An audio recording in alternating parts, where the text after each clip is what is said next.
Отлично, спасибо большое, Ань. Ребята, всем привет. Сегодня у нас уже четвертое мок-интервью техническое на этой неделе и предпоследний эфир в нашей большой двухнедельном фесте. Вот спасибо большое, что сегодня к нам присоединились. Сегодня у нас мок-интервью на бизнес-аналитика. И давайте вам напомню немножко правила, как мы сегодня будем двигаться. Первое интервью проходит где-то час-полтора. И оно делится на основную часть, на часть с обратной связью после интервью и на ответы на ваши вопросы. Так что сейчас вы можете уже их писать, мы бережно будем все собирать и дальше задавать и ментору, и участнику их уже в конце эфира. Кратко немножечко про спикера, про нашего ментора. Сегодня у нас Антон Мордвинов, ментор Solvery и отличный специалист. Я дам ему слово, он более подробно про себя расскажет уже на английском языке. Вот, и немножко про Solvery расскажу. Мы занимаемся поиском менторов по собеседованиям, подтянуть вашу техническую часть, подготовиться к интервью, сделать вместе с вами подпроект. Вот, так что если мы попадаем вот в какую-то из ваших запросов, обязательно пишите, мы вам поможем. На прошлой неделе у нас была такая больше софт-скилловая часть. Мы общались про офферы, как общаться, как просить повышение, как проходить интервью с HR. Вот, обязательно также переходите по ссылке. Ребята, наш большой партнер AgileFluent как раз-таки организовывали эту неделю. Они занимаются как раз-таки помощью с трудоустройством, консультацией по поводу страны, по поводу работы, ваш LinkedIn улучшить, ваш бизнес английский улучшить. Вот, поэтому тоже на ребят переходите и подписывайтесь, и смотрите, что вам больше всего интересно. И также я расскажу сегодня про участника. У нас Иван Гусев. Вот, тоже Ваня расскажет про себя более подробно в процессе интервью. Вот, поставьте, пожалуйста, огонечки нашему участнику. Вот, большой волнительный момент. Вот, всем желаем удачи. И все, я тогда уже закрываюсь. Вот, передаю слово Антону. Вот, сейчас у нас будет интервью на английском языке, так что готовьте ваши ушки. All right. Hi, everyone. Hi, Ivan. Welcome to this mock-up interview. So, first of all, let me speak briefly about myself and tell you everything that you want to know, and then we'll keep on with the interview. So my name is Anton. I'm working as a business and BI analyst at Indeed right now, and Indeed is one of the major job search platforms in the US and also in the world. And what I'm doing there is doing all of the functionality that the business analyst is supposed to do, and also the BI analysis and BI analytics, which is divided into data analytics and BI itself, the visualization of the data for the business stakeholders. Also, I'm working as a mentoring at Solvery, and I'm helping people with starting or facilitating their careers, both in business or system analysis, and also data analysis, as long as I've had experience in both of these spheres, in 3 of these series. And we're going to talk a little bit about the division of business and system analysis as well after the interview. But now I'll be happy to kind of lead this interview with Ivan. So Ivan, welcome. Can you just first maybe briefly tell about yourself to us, and then we'll go on with your experience and everything that you do. Good day, everyone. Good evening. My name is Ivan Gusev. I'm a business analyst. I work as one since 2015, so it's like 8 years of experience to now today. I started working as some junior analyst slash programmer developer, but since then I developed more that I'm keen on business analyst work, and since then I worked also as a product manager and a little bit of project managing. So it helped me a bit to build to broaden my horizon of understanding of business analyst work. And nowadays, my main role is still business analyst, also with system analyst incursions. And I work as a senior analyst on a project right now. Perfect. So can you please now tell us a little bit more about your latest place of work, about what you do there, what your major role, what your major functionalities, and what tools are you using? How big is the team that you're working with, and who are the stakeholders? So in my latest place, in my latest project, because mainly now I work on one main project, and I also have some meetings, and from time to time I have also some support projects, incursions, where I should brief a little bit for the clients or for the other analysts at my work. My main role is to gather requirements for some extra additional functions development. Also, main aim of the project is to support existing business BI data warehouse. So I outlook everything about ETL projects, ETL processes, how everything works. I also write documents on the whole structure of a data warehouse, and also I work in closely with my team's developers in order to check everything, test everything, to get the requirements done strictly how it has to be done. And I also participate in meetings with my clients team. So we work as a support team for a rather big FMCG company. And I participate in all the meetings with key users of this system. So I gather requirements and feedback from them. And also one of the main roles of me as a business analyst is to be in touch with stakeholders and main analysts from team of that company. So we are working with another analyst department. So they support their data warehouse as the first line of support, and we our role is the second line of support, and also developing and testing everything. Okay, perfect. Can you tell us a little bit more how you gather the requirements and what type of requirements you gather for this exact project?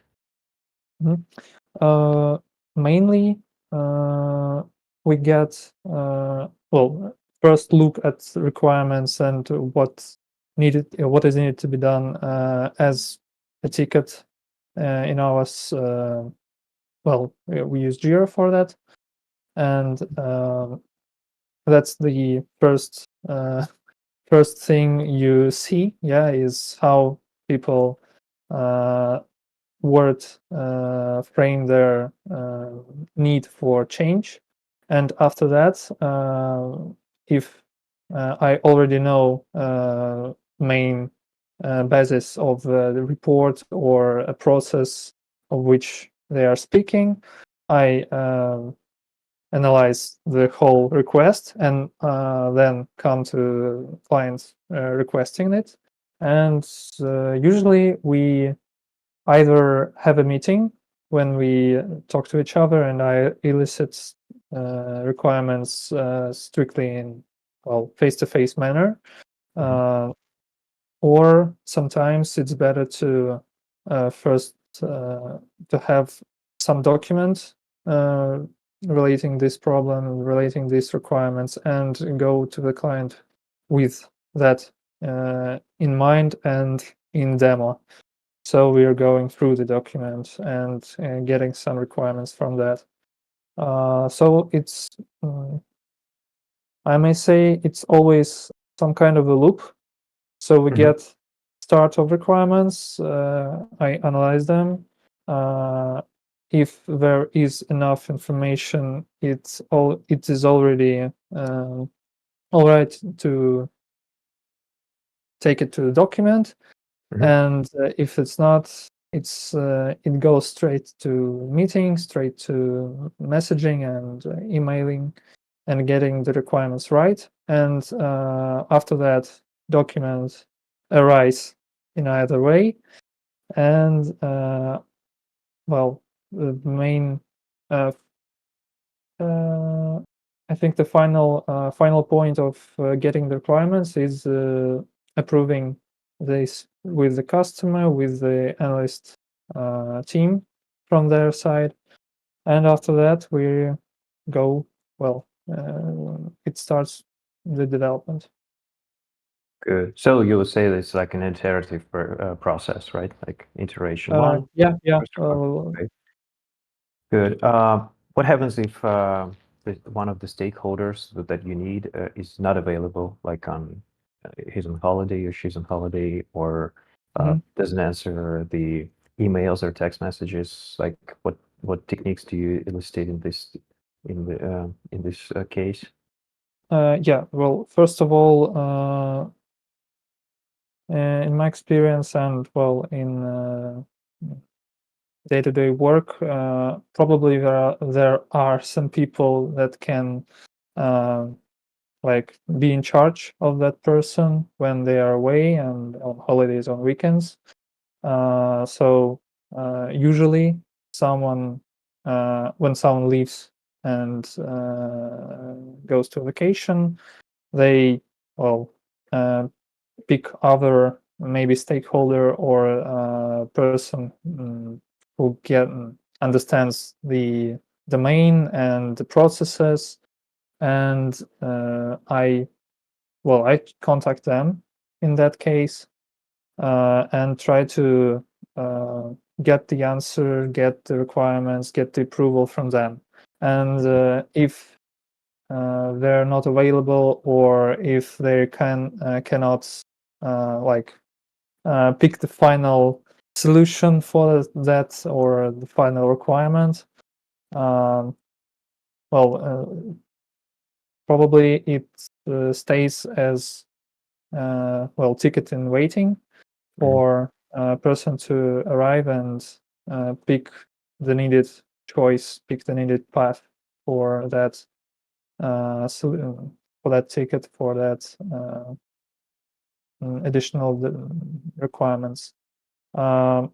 Sometimes when thing you're talking about is too important, like if something stops the business or process become unavailable for fulfillment, it's better to agree on some solution that will enable everything. Like you get rid of, I don't know, it's not about bugs, but of course if something like bugs happens, first thing is mainly to enable working process again. And if you can do it like in a systematic way that fulfills everything right away, it's perfect. It's how to do it. It's the best way.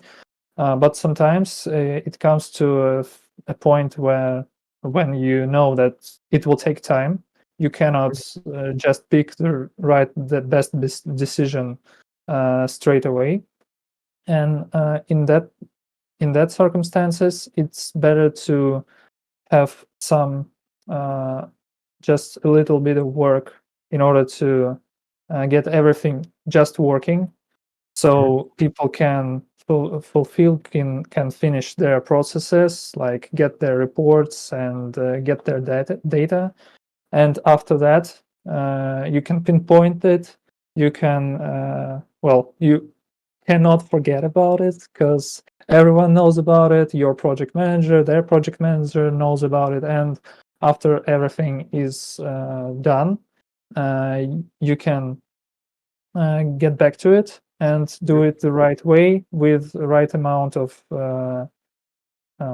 allocated resources and time. Okay. All right. Would you say that you don't really have any lead times or deadlines for requirement gatherings until you actually get all the requirements documented?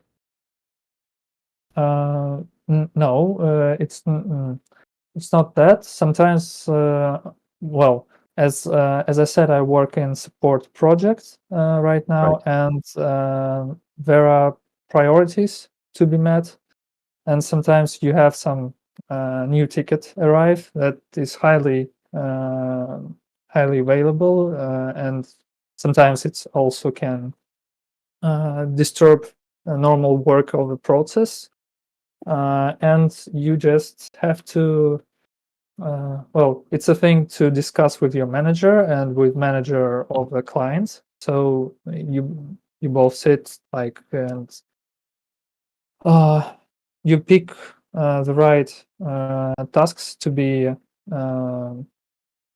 contributed to, and it is the way when sometimes you should change the deadline in order to meet some other crucial task or addition to the system. All right. But but mainly there are deadlines. Of course, and the way is that when I get some tasks and some new tickets, I estimate the time that I needed to get the requirements. Well, I always add some risks about that estimation, that something maybe just a little bit more sophisticated than it looks at the first sight, and that becomes the deadline. If it's not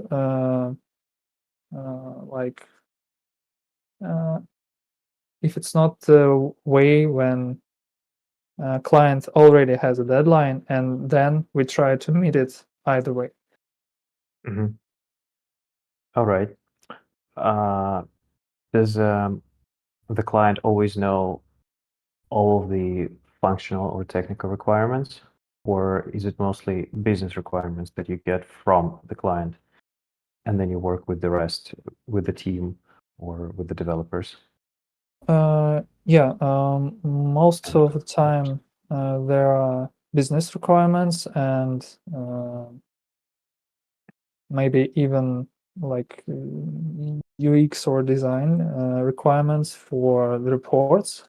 Sometimes there are requirements strictly technical, but they always come from analyst team from that side, from the side of the customer, and some when it comes from end users, mostly it's written, of course, in business language, and I try to relate to technical terms and language, and try to connect it with existing infrastructure, data warehouse, and processes. And sometimes I get the help from the analyst department of the company, because they know a bit more about that system, because we support that system, but we didn't build it. So sometimes it's better to ask straight away something that you don't really know or don't really have time to elicit yourself. if you Who do you hadn't. ask that? Hmm? Who do you ask in this case? Sorry. I go to main analyst on that side, who work as process. I may say process enhancer in some ways, yes, because from that side come all the requirements and tasks for better process flow, better structure for the data warehouse, and also some enhancements in performance for the whole system, for the whole BI. And they know a lot about that system because they work in that company and they build it, and it was by their requirements. So I cannot say that I just prefer to go there anytime something occurs, but sometimes it's better to just ask someone from that side, just as a chat or email maybe, or get some a little bit of conversation, because we have meetings every day, just short meetings as how to appoint our tasks for today, how everything's going with our tasks, and etc. So Right. yeah, What software development approach are you using mostly? Is it Scrum? Is it Kanban? Is it waterfall? I may say that it's something of agile, probably, because we have these loops of getting requirements, getting development, and of course testing it and getting it done, deploying it to the end production server. But yeah, sometimes we get tasks when we know that it will take a lot of time, and in that case we approach it with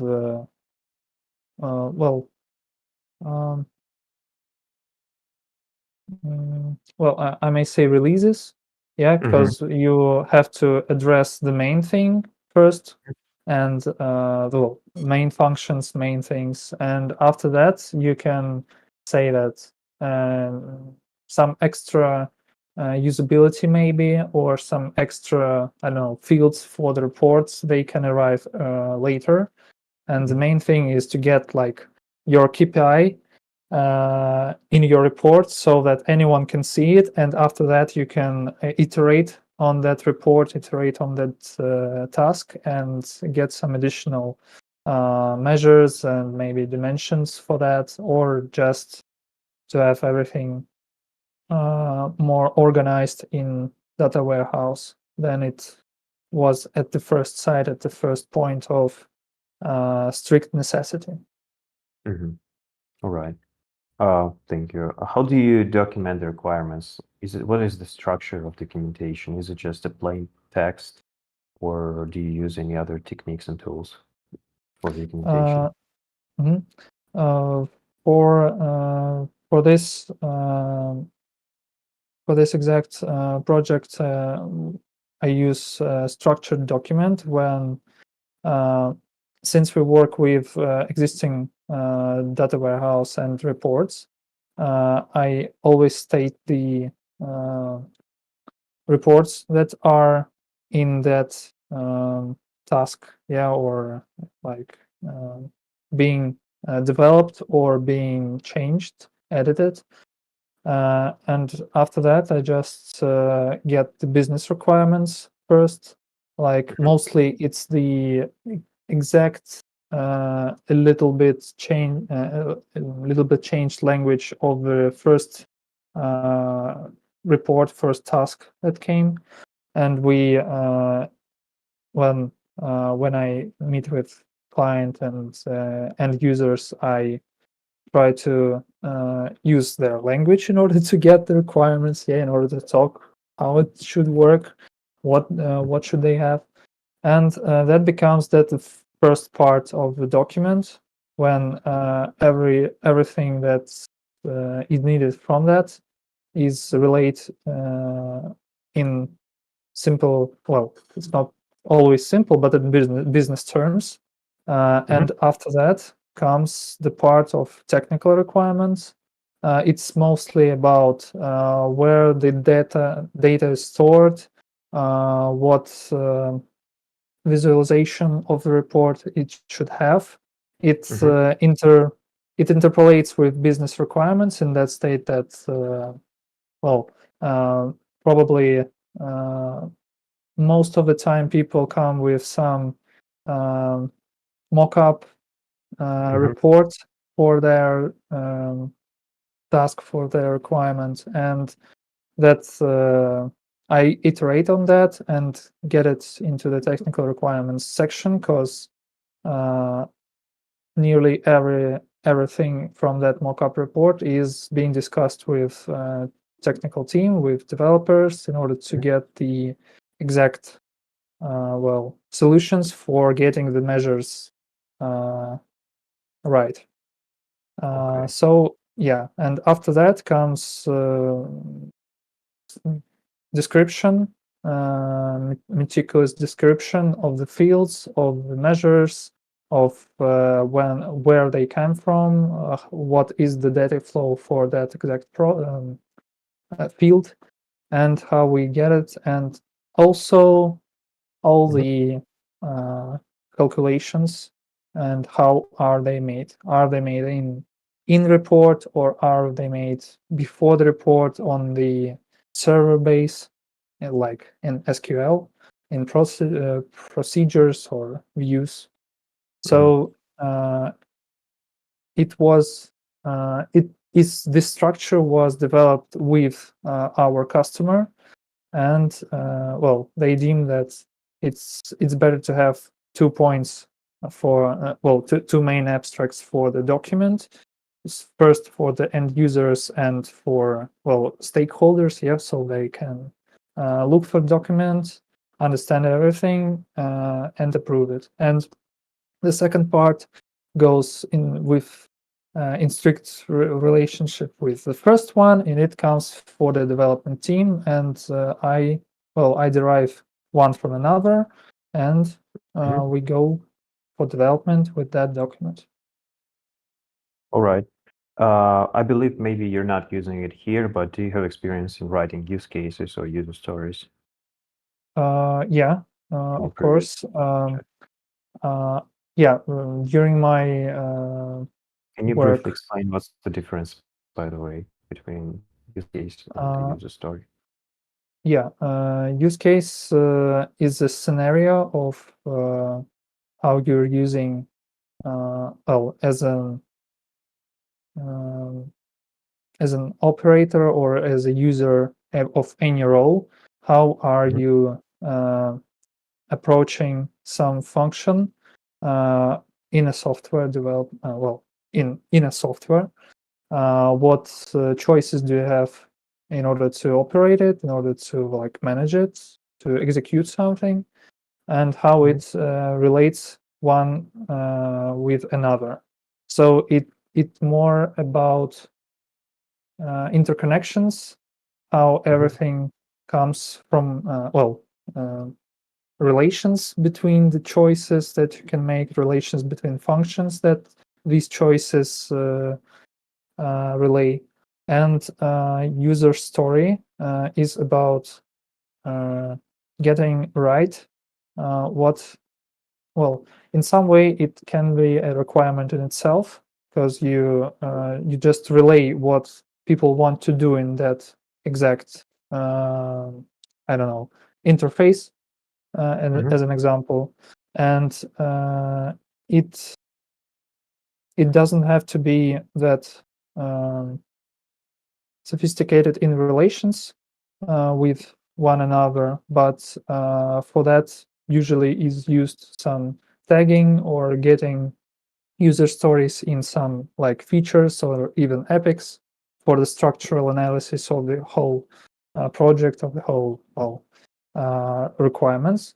But user story is like atomic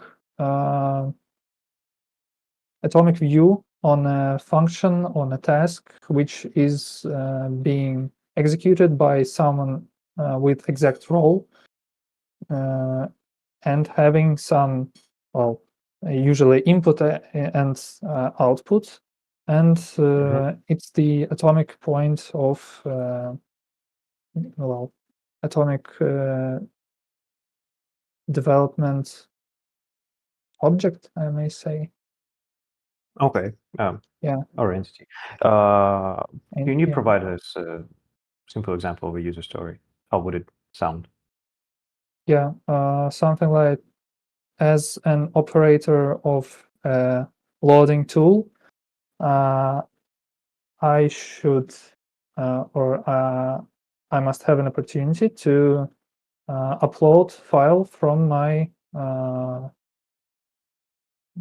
PC to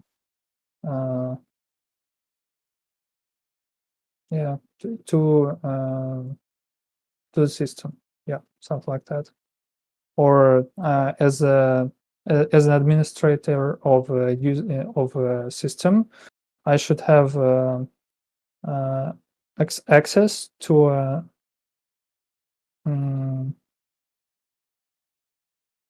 access to logs for operators for that system. All right. Like to download them or to view the whole interface.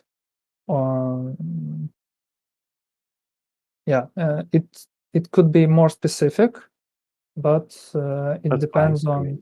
I on mean, it usually that's okay. states it usually states the role of the person or user. It usually states what they are going to do, what function do we have to meet, and some outputs and inputs for that process.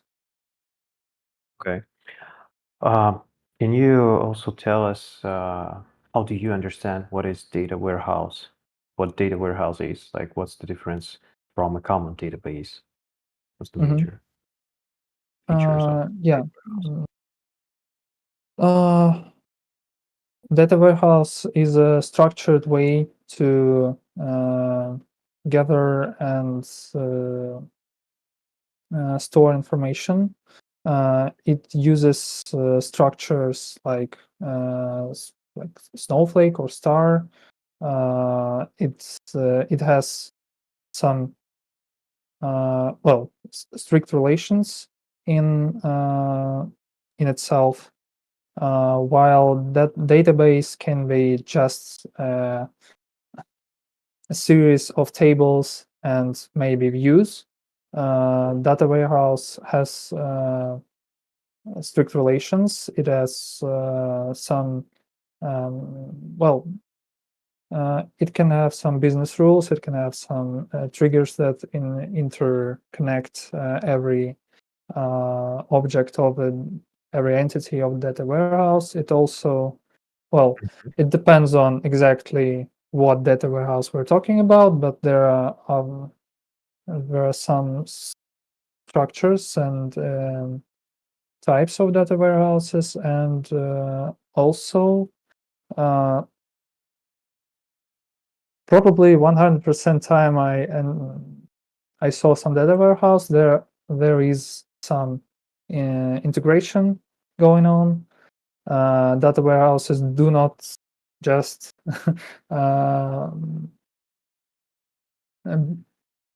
just exist in a vacuum.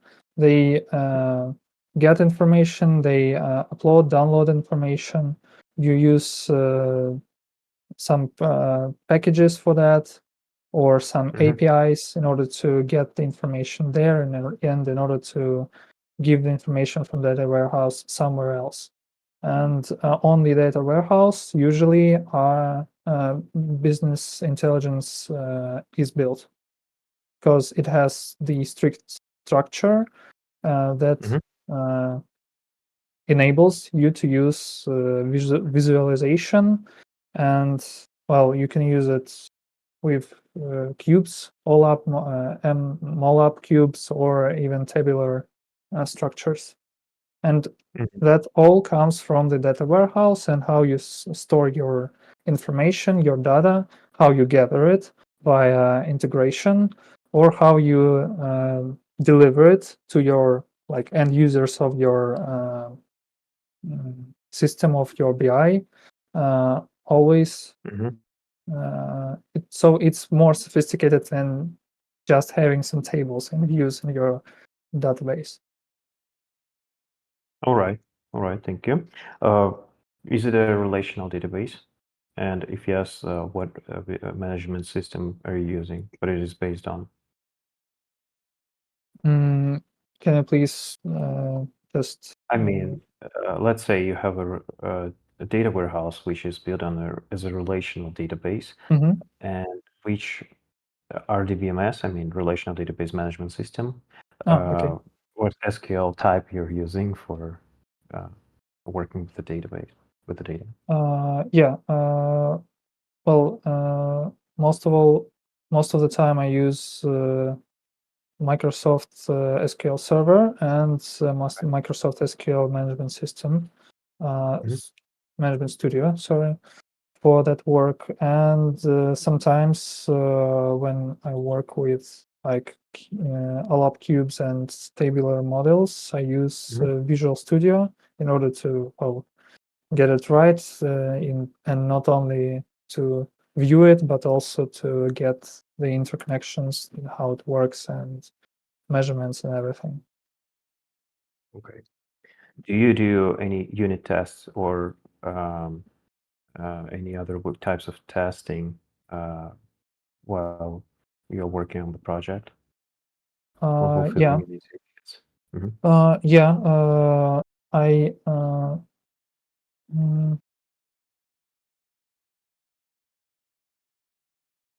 while I was working on my other projects before, I was usually using test cases in order to test the system. Sometimes there were some smoke tests also implemented just to get a feel of the system for the right after before its deployment. But of course, after that, you should go and test everything from the test cases. And I also wrote those test cases as a business analyst for projects. I don't really have an experience with automated tests, because for that, we already use some exact testers. And while I'm working on projects, I also write test cases, like how we were talking about ways the requirement document is written. Usually in the end, as an extra document, or at the very end of the requirement document for the exact task or case ticket, I add test cases for that exact report or addition to the system, in order to get it right from the start. Like we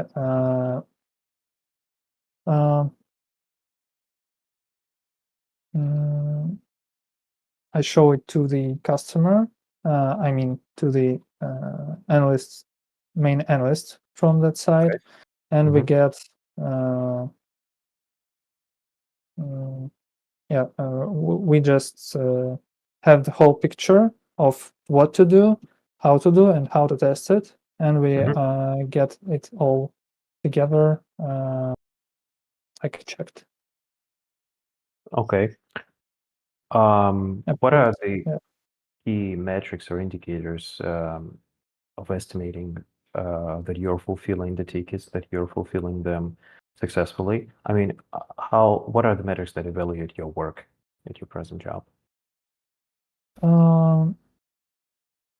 First of all, it's the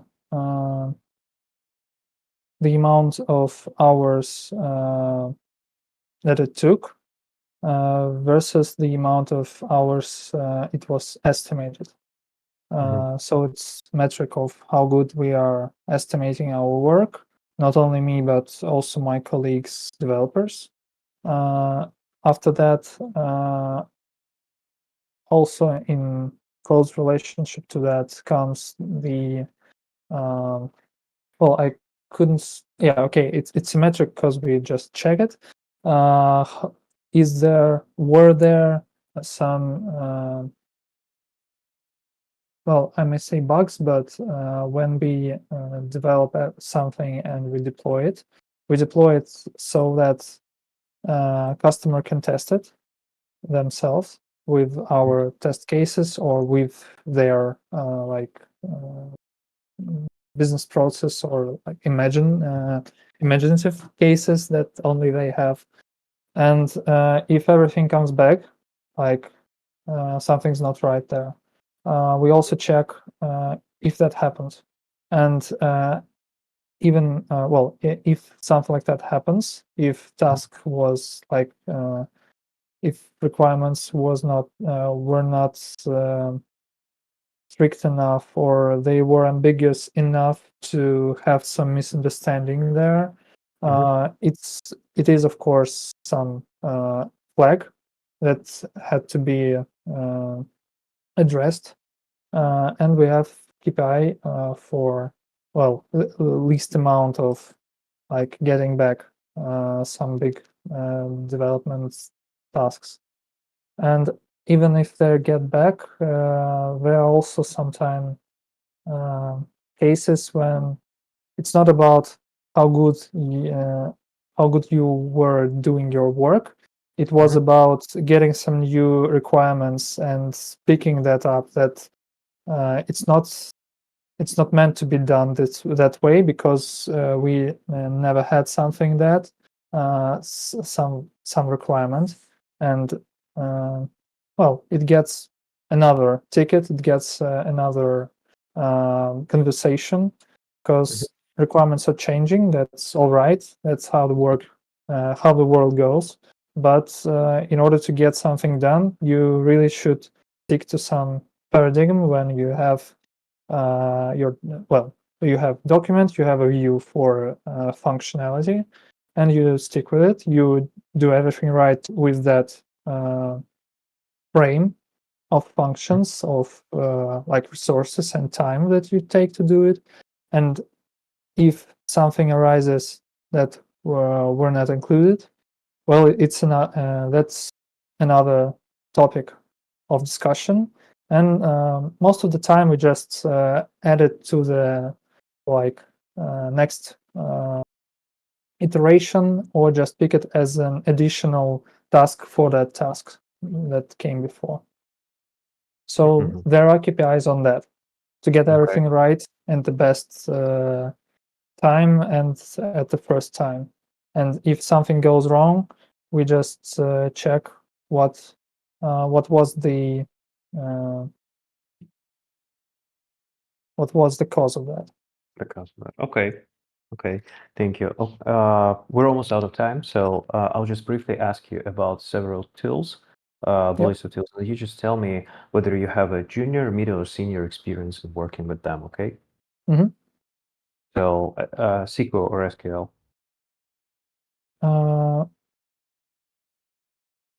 As a business analyst or system analyst, I may say that I have senior knowledge of that language. Good. Yep. I can I can talk a little bit more about it. Yeah, do you use CTEs or window functions in your work? I also, well, sometimes I have to check like procedures, some loops that are used there, like temp tables and everything. Yeah. BPMN and UML. I may say that I have middle level just because I don't use them too much in my work right now. But I have a knowledge, I have an understanding, I had an experience, but it's not an ongoing one, I might say. Okay. ETL tools or data integration tools? Yep, that I may say that I'm senior in that. I worked with that closely, and I also derived the documentation for integration requirements, and even made it as a template, I may say, for the type of projects in my place of work. Okay. BI tools, Tableau or Power BI, or any other? Yeah.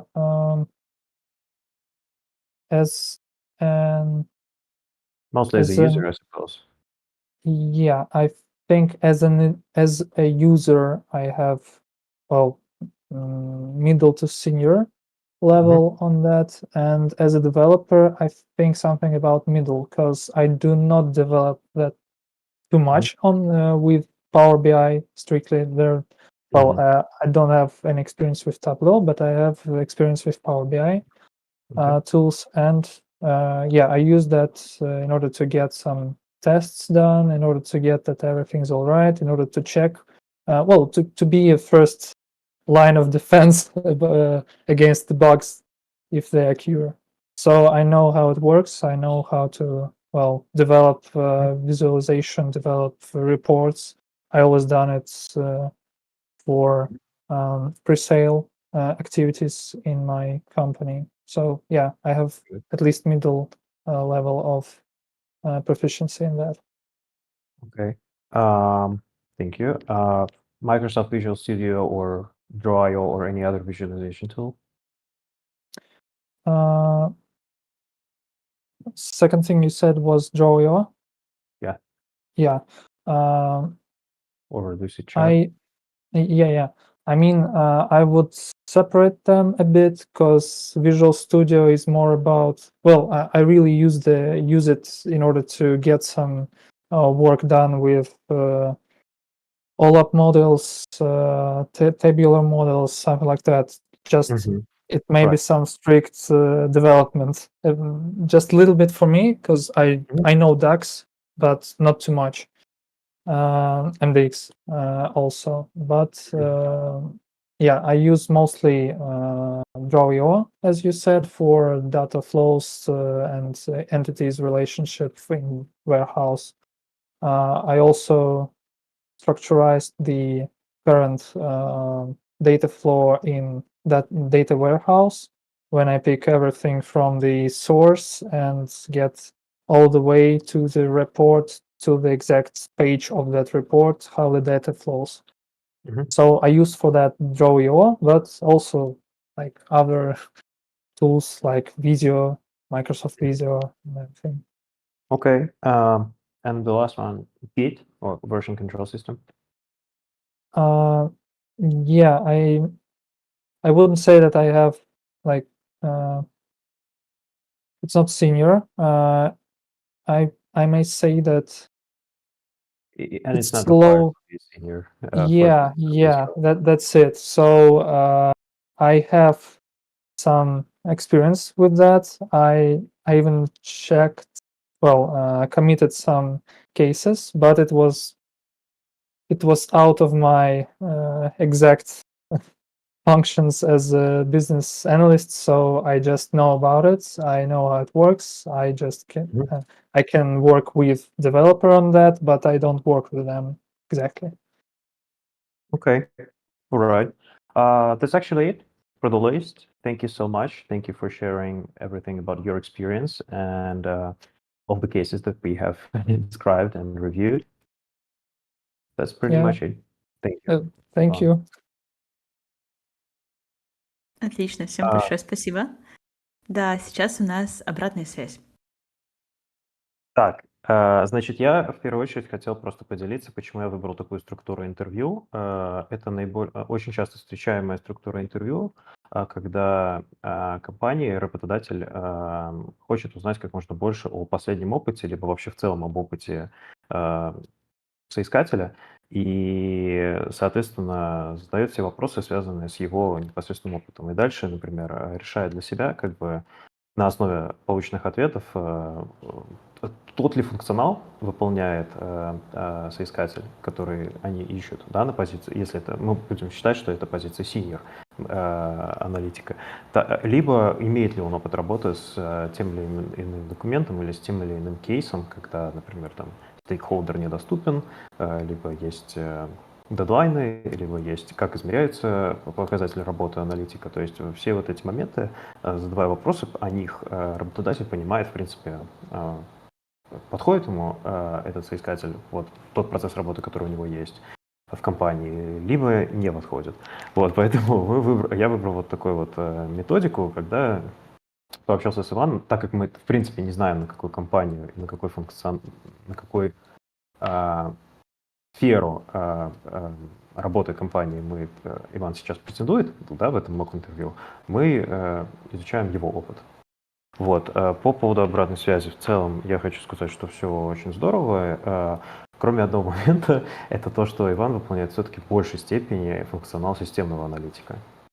Мы это обсуждали предварительно, заранее, да, и как бы есть, то есть очень много технических вопросов и деталей, я как бы уже задавал их, продолжал задавать, и тут момент такой, что на позиции бизнес-аналитика основная часть вопросов, конечно, будет, как у меня тоже это было выделено большую часть времени, это вопросы про требования, про то, как они собираются, какого типа требования, какие фичи у этих требований должны быть, то есть какие требования применяются к самим требованиям, да, то есть насколько они атомарны, насколько они независимы, насколько они недвусмысленны, как документация создается, пишется, как она передается дальше в разработку. То есть, в принципе, Иван рассказал про все эти процессы. Это основное, что задает, ну, как бы основной вопрос, который спрашивает бизнес-аналитика. Есть вопросы по тому, что делать, если требования не получается собрать вовремя, либо если стейкхолдер не определился с тем, какой он хочет, стоит ли предлагать какие-то MVP, стоит ли демонстрировать какие-то прототипы, да, то есть до того, как финальная разработка будет выполнена. Вот такие моменты можно всегда подсвечивать и описывать. User story, use case, скорее всего, тоже пригодятся. Про аннотации, так как у Ивана есть в резюме, да, эти перечислены инструменты и нотации, то их можно указывать, о них можно рассказывать, о том, что умеешь работать с ними. В принципе, я могу сказать, что основное все я услышал. У меня был вопрос про ДВХ. Да, я, наверное, хотел бы просто еще услышать момент, что ДВХ все-таки это непосредственно для каких-то бизнес-задач, то есть аналитических, да, там, ну, как бы продажи, маркетинг, CRM, но как бы в целом Иван очень глобально рассказал, что такое ДВХ, ну, конкретно как минимум в этой компании, в которой он сейчас, в проекте, в котором он работает.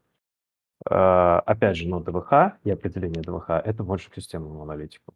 Бизнес-аналитик зачастую не так глубоко погружается. И про OLAP я не успел задать вопрос, но, опять же, если мы будем разбирать OLAP и LTP, их разницу и значение, там какую-то теорию, это тоже а, слишком техническая часть, которая может ну, как бы не оказаться необходимой, когда Иван подаст на какую-то новую позицию международную. То есть еще я бы хотел, наверное, сказать, что бизнес-аналитик, в отличие от системного, все-таки еще очень много внимания уделяет в его работе метрикам, показателям работы компании и как бы и самим бизнес-процессам. Вот, поэтому тут какой момент? По последнему опыту работы я бы, ну, скорее всего, допустим, по последнему месту работы, да, такого опыта, возможно, сейчас нет, потому что здесь основные ключевые метрики — это все-таки технические метрики и функциональность. Но можно всегда подстроить описание своего опыта, да, там как в первом вступительном слове, о том, что там, если не на последнем месте работы, то вот до этого и в том числе на последнем много было, ну, как бы немножечко адаптировать рассказ свой под бизнес-анализ, нежели под системную разработку и работу с базами данных. Вот. Но все очень сугубо индивидуально от компании до компании, от функционала к функционалу. Вот это если коротко. Да, спасибо. Так, ну, да, не знаю, что с моей стороны сказать. Я еще могу сказать единственное, что, возможно, чуть-чуть можно во второй половине чуть-чуть поживее, что ли, немножко как лаконичнее рассказывать о каких-то подробностях. То есть, например, там про KPI, метрики измерения твоей работы как раз-таки хорошо, что подробно, а вот там про какие-то другие моменты можно, ну, как бы можно немножко сокращать, которые не такие целевые в плане именно, как я говорю, более технические, то есть их можно более лаконично. Отлично, спасибо большое, Антон. Вот, Вань, как ты себя чувствуешь, как тебе интервью? Вот, расскажи, пожалуйста. Да, ну, у меня не такой большой опыт именно в непосредственно проведении этого на английском. Ну, в работе у меня был опыт общения там с коллегами, не знаю, грубо говоря, хоть с саппортом или с международным, со стороны клиента, или с стейкхолдерами, которые, не знаю, являются международными представителями в конкретной там сфере компании. Но да, волновался по поводу именно самого английского. Можно было точно заметить, как у меня были некоторые затупы на уровне вспомнить слово, и я пытался просто подобрать какой-то аналог, чтобы пройти этот момент. Ну, да, наверное, в основном, наверное, вот это волнение было, да, что ты понимаешь, что и как, но нужно это корректно донести, используя корректную терминологию и верный английский. Ну, в общем, это, мне кажется, просто нужно проходить практикой. Из вопросов, в принципе, да, все было достаточно. Ну, опять же, да, учитывая то, что это мок-интервью, и мы пытаемся, в общем, да, создать, я так понимаю, атмосферу, да, таким образом, чтобы пройти этот путь, понять, как это работает, с кем, какие могут быть вопросы. В этом смысле, да, хорошо. Мне как опыт это очень поможет, я чувствую. Спасибо тебе большое. Вот, у нас сейчас плавно переходим на этап ответов на вопросы. Вот, они уже поднакопились, сейчас я их пришлю Антону. Вот, перед этим такая небольшая вставочка. Если вы хотите к Антону на подобное мок-интервью, получить обратную связь или, может быть, свои какие-то найти точки роста, вот, то можете переходить по ссылке. А еще у нас есть промокод. Вам может показаться, что там написано Москва, но там написано Мокбей. Вот, поэтому, да, используйте его. Он действует сутки, вот, до завтрашнего дня. Вот, так что можно возможность использовать. И также еще скажу, что у нас сегодня есть информационные партнеры вот, нашего мероприятия. Это ребята, которые не первый раз вот, являются нашими информационными партнерами. Это Systems Education. Вот, ребята тоже образованием занимаются. Можете переходить на их канал. Ссылочка будет в описании. Вот, тоже полезно будет бизнес-аналитикам и системным аналитикам. И также ссылочка внизу будет на наших партнеров новых, вот, бизнес-аналитика и IT. Вот, ребята, канал для аналитиков, как ни странно, вот, со статьями, анонсами мероприятий, вот, поэтому переходите, вот, ребятам будет очень приятно. А мы переходим к ответам на вопросы. Вот, Антон, я тебе сейчас их пересылаю. Первых 3 и еще 2 пришлю. Окей. Так, вопрос первый. Если у специалиста есть опыт только на госпроектах по Waterfall, но он знает теорию по Agile, рассматривают ли зарубежные компании таких людей к приему на работу? Абсолютно. Я хочу сказать, что далеко не все зарубежные компании работают строго по agile или строго по итоге по скраму. До сих пор есть много проектов, которые являются либо миксом, либо каким-то комбинацией waterfall и agile, и поэтому если есть понимание вообще основных принципов agile, да, и как бы и меня же слышно, да? Я просто Да, все Да, хорошо. да, супер, хорошо всё. Если есть понимание общих принципов agile, я считаю, что рассматриваться можно и нужно, и стоит. И как бы это точно не барьер, на который нужно обращать внимание. А, Что подразумевает собеседуемый, когда говорит технические требования? Имеется в виду функциональные? Немного непонятно. Да, кстати, хороший вопрос. На самом деле я хотел бы обратить внимание Ивана на то, что мы все-таки будем, желательно использовать правильную терминологию. То есть есть бизнес-требования, есть solutions requirements. Solutions requirements делятся на functional и non-functional. Поэтому, когда ты говоришь технически, то, я уверен, что ты подразумевал функциональное, в первую очередь, да? лучше это четко разводить и проговаривать. Окей, Да, да. да, все верно. Спасибо за этот вопрос. Какой на самом деле уровень устного и уровень письменного английского будет минимальным для бизнес-аналитиков иностранной компании? А, Это очень один из ключевых вопросов, если честно. Мое личное мнение, бизнес-аналитик все-таки это человек, который очень много общается с людьми.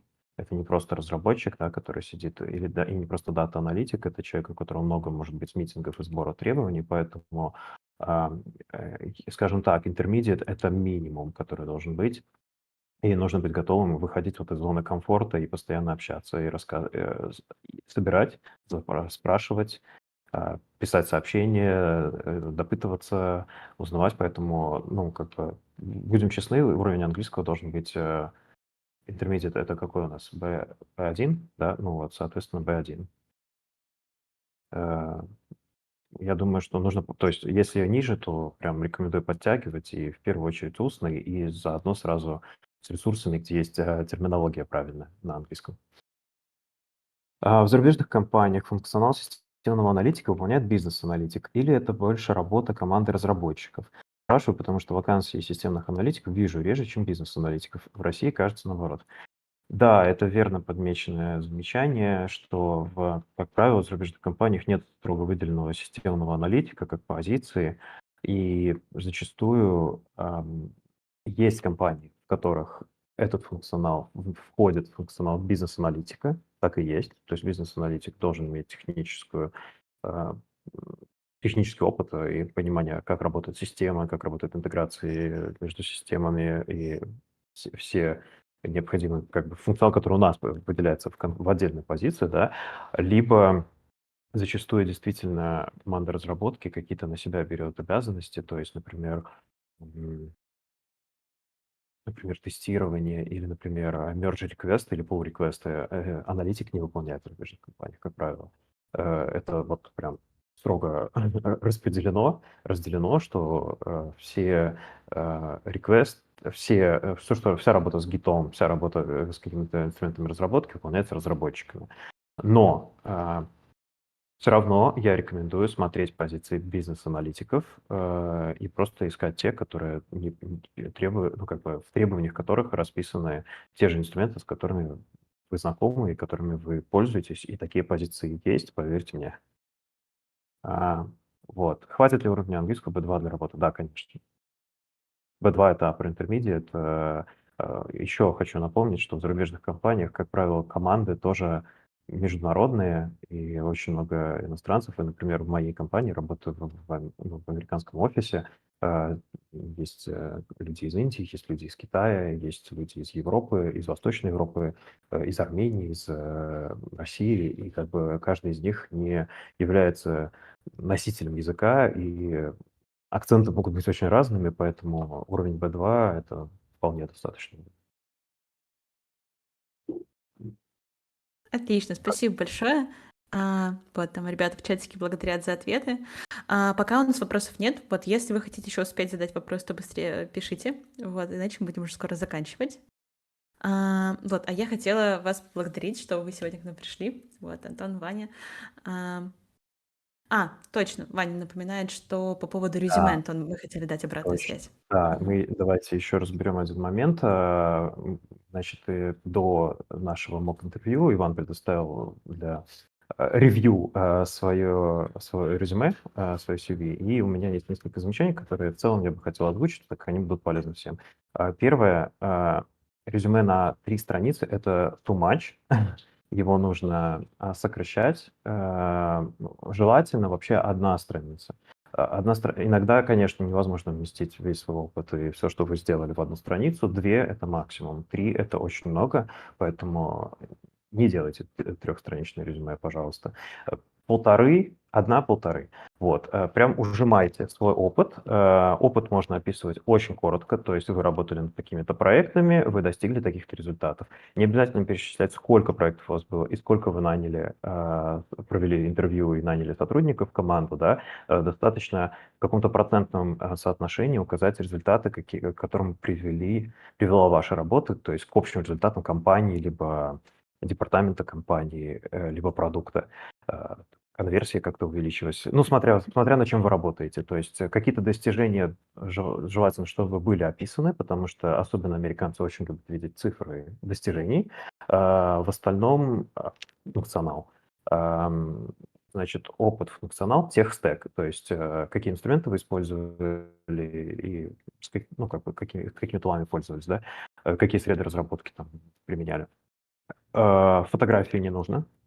Тоже большая рекомендация. У Ивана ее нет, но просто чтобы я напомню, что фотографии не нужно крепить в резюме.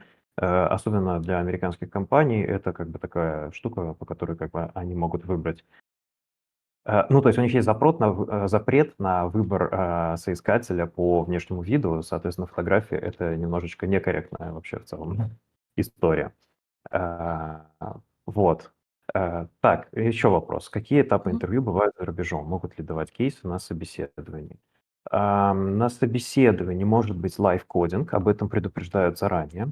Вам прям будут говорить, что у нас в интервью там длится 1,5 часа, из них полчаса, например, будет выделено на лайв-кодинг, на SQL или Python. Вам будет предоставлена какая-то браузерная среда, в которой вы должны будете решить какие-то задачи. Вы можете прям моя большая рекомендация — задавать вопросы конкретные. Вот что, вы будете использовать, какого уровня могут быть задачи, да, и какой там синтаксис, какой код, вам необходимо будет применить для его решения. То есть не стесняйтесь задавать такие вопросы, с этим все ок. Обычно прям присылают description, что вы будете делать, выполнять. Бизнес-кейсы также могут быть, отправлены вам после первичного интервью. То есть, да, бывает, что этапов интервью может быть несколько. Мой опыт, максимальный 4. То есть первичный, скрин-колл это называется, когда просто HR звонит, задает вам несколько вопросов, вы отвечаете, расспрашиваете о вакансии. Потом основной интервью, где вы рассказываете все о себе, о своем опыте. Может быть, вам делают какой-то лайв-кодинг, небольшой блок. Потом вам дают бизнес-кейс.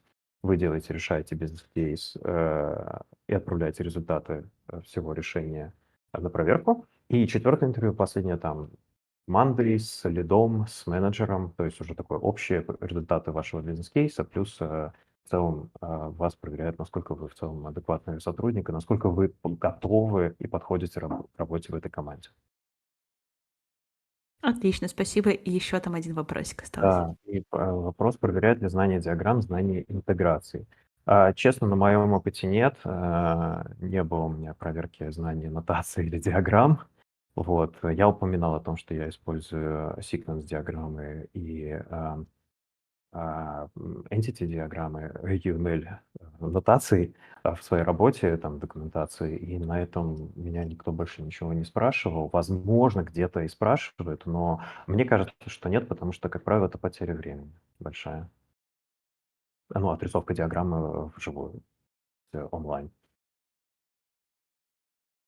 Отлично. Все, это были все вопросы. Вот, пока там в чатике больше ничего не вижу. Вот, теперь точно могу поблагодарить. Антон, спасибо тебе большое. И, кстати, очень было информативно по поводу фотографий. И я, на самом деле, даже не знала, что за рубежом фотографии Не не везде, принято ставить. но Мгм. да. но не Ну, в обязательно. принципе, это достаточно логично, да?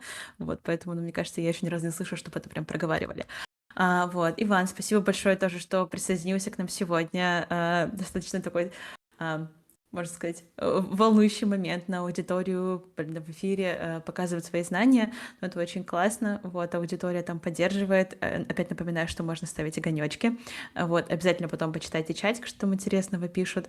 Вот, давайте тогда потихонечку прощаться. Вот, всем большое спасибо за эфир. Была рада всех видеть. И увидимся с вами завтра. Всем пока. Спасибо. Пока.